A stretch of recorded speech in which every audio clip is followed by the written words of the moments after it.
рамках реализации проекта «Закон и порядок» сейчас мы усилили профилактическую работу среди подучетных лиц.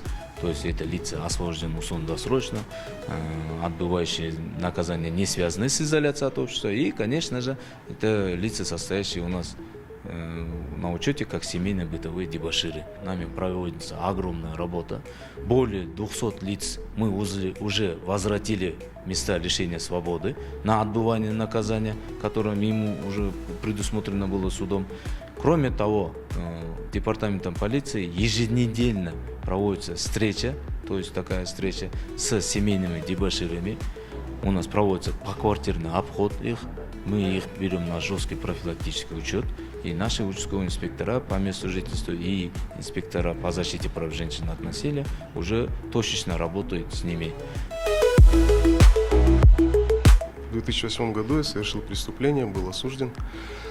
В этом году государство оказало мне доверие, освободило меня по условно-досрочному. В данный момент стою на пробационном контроле. Большое спасибо сотрудникам, которые помогли мне с оформлением документов, пропиской. Также помогли с трудоустройством.